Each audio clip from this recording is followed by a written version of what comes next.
Tip number 1 जो है वो ग्लव्स को लेकर है। जब हम इस तरह के ग्लव्स पहनते हैं तो कुछ लड़कियां जो होती हैं पतली होती हैं और उनको ये जो ग्लव्स होते हैं खुले होते हैं, फिटिंग में नहीं होते। तो आपने करना क्या है कि जब भी इस तरह के ग्लव्स खुले हों तो आपने एक लेनी है छोटी रबड़, जिसको हम बच्चों को पहनाते हैं, ये वाली रबड़ लेनी है और इसको इसके ऊपर इस तरह पहना देना है। तो इससे आपके ग्लव्स जो हैं फिटिंग में आ जाएंगे और पानी जो है ग्लव्स के अंदर बिल्कुल भी नहीं जाएगा और ना आपको सर्दी लगेगी। इस तरह आप रबर से इस तरह इसकी फिटिंग कर सकते हैं, ये देखें। और अगर आप चाहें तो इसका रबर को पीछे भी कर सकते हैं, तो इस तरह इसकी फिटिंग हो जाएगी। तो आई होप आपको टिप नंबर 1 अच्छी लगी है तो please like share and subscribe कीजिएगा। इसी तरह आप दोनों ग्लव्स पे फिटिंग कर सकते हैं। ये वाली जो टिप है रोटी के टिफ़िन को लेकर है। जब भी हम गरम-गरम रोटी अपने टिफ़िन में रखते हैं तो क्या होता है कि टिफ़िन में बहुत ज़्यादा जगह गीली हो जाती है, पौना गीला हो जाता है और उसके बाद रोटी भी गीली हो जाती है और खाने को दिल नहीं करता है। तो आपने करना क्या है कि जब भी आपने टिफ़िन में रोटी रखनी है तो टिफ़िन में सबसे पहले एक प्लेट रख दिया करें इस तरह की, और उसके बाद रोटी रखा करें। और जब आप घी वाली रोटी पकाते हैं तो कभी भी पौने में डायरेक्टली ना रखा करें। ऐसा करने से क्या होगा कि जो घी है वो पौने पे लग जाएगा और पौने बहुत जल्दी गंदे हो जाएंगे, चिपचिपाहट हो जाएंगे। तो आपने हमेशा घी वाली रोटी को शापर में रखना है। एक फ़ायदा तो ये है, इसको पौने को घी नहीं लगेगा। दूसरा फ़ायदा ये है कि इसमें रोटी देर तक गर्म रहती है, जितनी देर तक आप चाहें इसमें ठंडी नहीं होगी। तो आपने लाज़मी ये ट्राई करना है, आपको बहुत ये टिप पसंद आएगी। तो अगर अच्छी लगी है तो प्लीज़ लाइक कीजिएगा। इस तरह आपने इसको कवर कर देना है। आपकी रोटी कभी भी ठंडी नहीं होगी, देर तक गर्म ही रहेगी। अगर आपके घर अचानक मेहमान आ जाएं तो ये बिरयानी बनाकर अपने मेहमानों का दिल जीत लें। करना क्या है कि जब भी आपने बिरयानी पकानी है उससे पहले आपने गोश्त पे नमक लगाना है 1 टेबलस्पून, अगर ज़्यादा है तो 2 टेबलस्पून, और काली मिर्च लगानी है और इसके बाद ज़ीरा। और इन तीनों चीज़ों को लगाने के बाद हाथ से अच्छी तरह इसको मिक्स करना है ताकि गोश्त को अच्छी तरह नमक ज़ीरा लग जाए। तो ऐसा करने से क्या होता है कि अक्सर जब हम बिरयानी पकाते हैं तो गोश्त का टेस्ट जो है वो इतना मज़ेदार नहीं होता। ऐसा करने से इसका टेस्ट जो है बहुत मज़े का होगा। और ये जो पोट है अगर आप चाहें तो इसको स्किप कर सकते हैं, कुछ लोग इसको पसंद नहीं करते। अगर इसमें पकानी भी है तो इसकी जो बोटियाँ हैं वो आपने छोटी-छोटी कर लेनी है। तो ये तीनों चीज़ें लगाने के बाद इसको आपने 25 मिनट के लिए दम के रख देना है। तब तक आप बिरयानी का बाकी मसाला रेडी कर सकते हैं। तो इसके बाद प्याज को लाइट ब्राउन करने के बाद इसमें गोश्त डाल देना है और गोश्त के अंदर जब हम गोश्त रख देते हैं 20-25 मिनट के बाद उसके अंदर पानी होता है, ये वाला पानी आपने नहीं डालना है, इसको आपने फेंक देना है। और ये जो मसाले हैं इसमें साथ ही इसमें डाल देने हैं। टमाटर है, लेमन है, दालचीनी है और सब्ज़ मिर्ची हैं, ज़ीरा है, काली मिर्ची हैं, लौंग हैं, पुदीना पेस्ट किया हुआ है और लीफ का पत्ता है और कुछ पुदीने के पत्ते मैंने रखे हैं और इमली का पानी है। ये मखसूस मसाले हैं जो घर से आपको मिल जाएंगे, बाहर से लाने की कोई भी ज़रूरत नहीं पड़ेगी और बिरयानी का टेस्ट भी बहुत मज़े का होगा। तो इन सारी चीज़ों को इसमें डाल देना है और साथ ही आपने कुछ स्पाइसी मसाले डालने हैं, जैसे कि नमक, काली मिर्च और ये बिरयानी मसाला। तो बिरयानी मसाला आप साथ ही मिला दिया करें गोश्त में। कुछ लोग बाद में डालते हैं जब चावल डालते हैं, लेकिन जब आप गोश्त में डालेंगे तो इससे और भी ज़्यादा टेस्ट आएगा। तो इन इन चीज़ों को अच्छी तरह आपने भूनना है और इसके बाद आपने चावलों के हिसाब से पानी डाल लेना है। तो ये यहाँ मैंने पानी डाल दिया था और जब पानी को अच्छी तरह बॉयल आया है तब इसमें चावल डालने हैं। तो चावल डालने के बाद जब ये पानी अच्छी तरह खुश्क हो जाता है ना, तो तब इसका दम लगाया करें। तो पानी इसमें खुश्क हो गया था, अब मैं इसको दम में लगा रही हूँ और ये जो सुराख होता है इसको अच्छी तरह कवर कर लिया करें। तो ये देखें बिरयानी कितनी मज़ेदार बनकर रेडी है। अगर आपके पास इतना टाइम नहीं कि आप तहम वाली बिरयानी बनाएं तो ये बना लिया करें, इजीली बन जाएगी।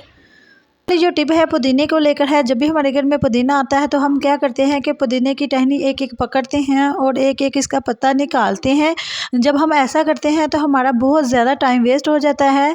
तो आज आपके साथ ऐसी इजीली टिप शेयर करूँगी जिससे आप मिनटों में पुदीना बना सकते हैं। आपने एक लेना है ये छोटा मूलीकश, ये सबके घर में मौजूद होगा। तो आपने एक पुदीने की टहनी लेनी है और इसके इस राख में इसको डालना है और नीचे से इसको खींच लेना है। ऐसा करने से जो पत्ते हैं वो ऊपर रह जाएंगे और टहनी अलहदा हो जाएगी। आप एक से 2 से 3 टहनियाँ एक साथ भी कर सकते हैं। तो घंटों का काम अब होगा मिनटों में। आप इस टिप को लाजमी अप्लाई कीजिएगा। है माल्टे के छिलकों को लेकर है। क्या होता है कि माल्टे तो हम खा लेते हैं, जो ये छिलके हैं हम फेंक देते हैं कि ये हमारे किसी काम के नहीं, जबकि ये हमारे लिए बहुत बेनिफिट हो सकते हैं।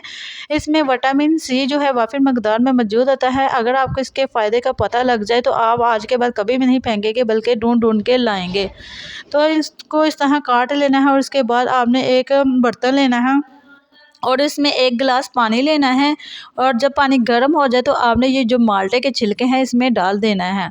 इसमें डालने के बाद आपने इसके चूल्हे की आंच को ऑन करना है और इसको इतना पकाना है कि ये हाफ़ गिलास रह जाए। 1 गिलास इसमें ऐड किया है, ये हाफ़ गिलास रह जाए। और जब ये अपना कलर छोड़ दें उसके बाद इसको निकाल लेना है एक साफ़ बर्तन में। आज मैं आपको इस बहुत ही ज़बरदस्त इसका इस्तेमाल बताऊँगी। अगर आप इसको देख लेंगे तो आज के बाद आप इसको कभी भी नहीं फेंकेंगे। तो ये पानी को ठंडा होने के लिए छोड़ देंगे। जब ये पानी ठंडा हो जाएंगे तो एक खाली बाउल लेंगे, इसमें 2 से 3 टेबलस्पून ये विटामिन सी का पानी रेडी हो गया है, ये मैं निकाल लूँगी। इसे आप विटामिन सी का पानी भी कह सकते हैं। तो 2 से 3 टेबलस्पून मैंने यहाँ पानी लिया है। तो मेरे बोलते हुए अगर मेरे अल्फाज कुछ गलत बोले जाते हैं तो प्लीज़ सॉरी, बोलते हुए नहीं पता चलता कि कौन कौन से वर्ड गलत बोले जाते हैं। तो ये यहाँ मैंने 1 टेबलस्पून पहले गंदम का आटा लिया है जो रोटी के लिए इस्तेमाल होता है और उसके बाद चुटकी हल्दी और 1 टेबलस्पून जो है वो बेसन लिया है। ये एक ज़बरदस्त रेमेडी बनकर रेडी है। जिनके चेहरे पर बहुत ज़्यादा छाइयाँ हैं, बहुत इतनी ज़्यादा कि ख़त्म नहीं होती, तो आप सर्दियों में ये रेमेडी लगाएं तो आपके चेहरे से जो छाइयाँ हैं वो ख़त्म हो जाएंगी। और इसके बाद अरके गुलाब आपने लेना है। अरके गुलाब हमेशा फ्रिज में रखा करें तो इससे ख़राब नहीं होता। तो इस तरह थोड़ा सा अरके गुलाब लेना है जितने में इसके अच्छी तरह ये मिक्स हो जाए।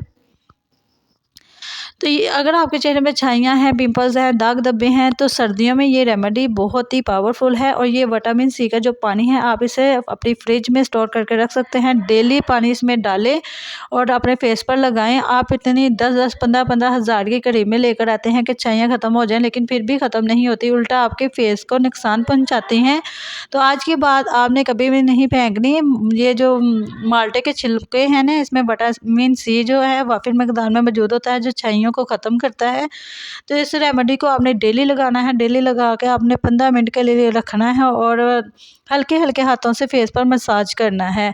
तो मेरे पास अभी इतना टाइम नहीं था तो मैंने जस्ट 2 से 3 मिनट ही रखा है और अपने हैंड वॉश किए हैं। तो देखिए कितना अच्छा रिज़ल्ट आया। अभी मैंने 15 मिनट रखती तो इसका क्या ही रिज़ल्ट होते। 2 से 3 मिनट रखने पर ही इतने अच्छे रिज़ल्ट मिले हैं। तो आई होप आपको आज की ये रेमेडी अच्छी लगी है। आज के बाद आपने कभी भी छिलकों को नहीं फेंकना बल्कि इस्तेमाल में लाना। ये वाली जो टिप है चकले बेलने को लेकर है। जब भी हम रोटी बनाते हैं और इसके बाद इसको ऐसे ही रख देते हैं और फिर हमें दोबारा वॉश करने की ज़रूरत पड़ जाती है। और जब हम बार बार वॉश करते हैं तो हमें रोटी बनाने में मुश्किल होती है, क्योंकि चकला बेलना जो होता है वो गीला होता है और हमारा टाइम जो है वेस्ट होता है सुखाने में। तो आज के बाद आपने करना क्या है कि जब भी आपने रोटी बनानी है उसके बाद आपने चकले बेलने को एक बड़े शापर में इस तरह डाल के रखना है। ऐसा करने से आपका जो चकला बेलना है वो गंदा नहीं होगा, ना ही डस्ट पड़ेगी, ना ही और कोई भी चीज़ साथ लगेगी।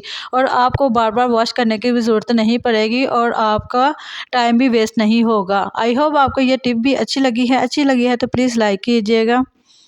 ये वाली टिप उन लड़कियों के लिए है जिन लड़कियों को गोल रोटी बनाना नहीं आती, बहुत कोशिश करती हैं लेकिन उसके बावजूद गोल रोटी नहीं बनती, साइडों से मोटी हो जाती है या किनारे निकल आते हैं। तो आज मैं आपके साथ इजीली टिप शेयर करूंगी जिससे आप गोल रोटी बनाएंगी और सबको रोटी भी पसंद आएगी। करना क्या है कि आपने इस तरह टेढ़ी मेढ़ी जैसे मर्जी बेल लेनी है रोटी। जब इस तरह सारी बेल लें तो उसके बाद आपने लेना है एक गोल शेप की कोई भी प्लेट ले लें, जो भी आपके पास मौजूद है वो आप इस काम के लिए रख लें। ये उन लड़कियों के लिए टिप है जिनको रोटी बिल्कुल भी नहीं पकानी आती, ये उनके लिए टिप है। वो इस तरह आसानी से रोटी पका सकते हैं। आपने बड़ी प्लेट लेनी है गोल, वो इसके ऊपर रख के इस तरह निशान लगा के इसको ऊपर से प्रेस करना है। 1-2 बार प्रेस करेंगे ना तो ये गोल रोटी बन जाएगी और बाकी जो साइडों वाला पार्ट है इस तरह निकाल देना है। तो ये बहुत ही ज़बरदस्त गोल रोटी बनकर रेडी होगी। आपके शौहर को भी पसंद आएगी, आपकी सास को भी पसंद आएगी। वो लड़के जो सास की और शौहर की बातें सुनते हैं वो आज के बाद नहीं सुनेंगी। इस तरह आप चाहे तो इस तरह हाथ से अपनी रोटी को बड़ा भी कर सकते हैं।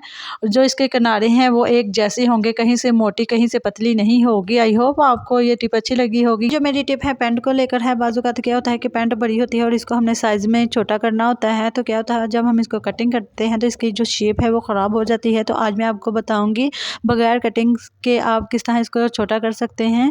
तो आपने जितना कटिंग करनी है उतना, सॉरी सिलाई करनी है उतना आपने निशान लगा लेना है और इसको आपने फ़ोल्ड करना है अंदर की तरफ।